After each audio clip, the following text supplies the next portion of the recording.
বা আর্জেন্টিনা বাড়তি সুবিধা, যার মূলে মুসলিম দেশের সাথে অবিচার হয়ে যেমন ভাবছেন অনেকে, তার সঙ্গে যোগ হয়েছে ইসরায়েল প্রধানমন্ত্রী বেনিয়ামিন নেতানিয়াহুর বক্তব্য। হঠাৎ করে আর্জেন্টিনা বিরোধী পোস্টে ভেসে যাচ্ছে সামাজিক যোগাযোগ মাধ্যম। শুধু বাংলাদেশ নয়, বিশ্বজুড়ে একই অবস্থা।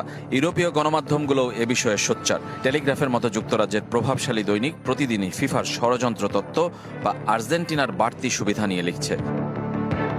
বিশ্বকাপের সূচি থেকে রেফারিং কেউ টেনে আনছেন 2022 বিশ্বকাপে 5 পেনাল্টি পাওয়া, কেউ বা আবার ফিরে যাচ্ছেন 78 বা 86 বিশ্ব চ্যাম্পিয়ন হওয়ার ক্ষেত্রেও।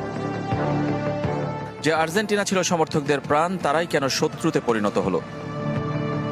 এর পেছনে আছে মুসলিম আবেগ, আর আছে আর্জেন্টিনা বিরোধী দল। অফ 16-এর সব সিদ্ধান্ত আর্জেন্টিনার পক্ষে আর মিশরের বিপক্ষে যাওয়ায় খেপেছেন মুসলিম বিশ্বের দেশগুলোর সমর্থকরা। সঙ্গে যোগ হয়েছে ইসরায়েলের প্রধানমন্ত্রী বেনিয়ামিন নেতানিয়াহুর বক্তব্য। আর্জেন্টিনাকে সমর্থনের কথা প্রকাশ্যে বলেছেন তিনি, তাও মেসি নয়, দেশটির প্রধানমন্ত্রী আর তাদের সমর্থন পাওয়ার কারণেই। এদিকে ইউরোপিয়ান ইউনিয়নের বেশ কটি দেশের প্রতিনিধিরা ফিফা সভাপতির বিরুদ্ধে অনিয়ম তদন্তের দাবি তুলেছে। আর্জেন্টিনা ফুটবল অ্যাসোসিয়েশনের বিরুদ্ধে অর্থ পাচারের অভিযোগে এফবিআইয়ের তদন্তের খবরও এসেছে ঠিক একই সময়। যদিও এমন সব অভিযোগের বিরুদ্ধে কেউই কোনো প্রমাণ হাজির করতে পারেনি। ফিফাও ব্যাখ্যা দিয়েছে রাউন্ড অফ 16 ম্যাচ শেষে মিশরের অভিযোগের। তবে যাদের নিয়ে এত আলোচনা, সেই আর্জেন্টিনা দল নিশ্চুপ। এমনকি রুদ্ধদ্বার অনুশীলন করেছে বৃহস্পতিবার, যেখানে কারও প্রবেশাধিকার ছিল না।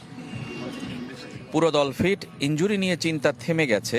একাদশেও বড় পরিবর্তনের বিপক্ষে কোচ লিওনেল স্কালোনি। তবে শুরু হয়েছে চারপাশের নানা সমালোচনার, যা থেকে দূরে থাকার চেষ্টা করলেও কতটা বিতর্কমুক্ত থাকতে পারবে ফুটবলাররা, এমন সব বিতর্ক প্রশ্নবিদ্ধ করছে আর্জেন্টিনার পারফরমেন্স। এক একটি জয় আর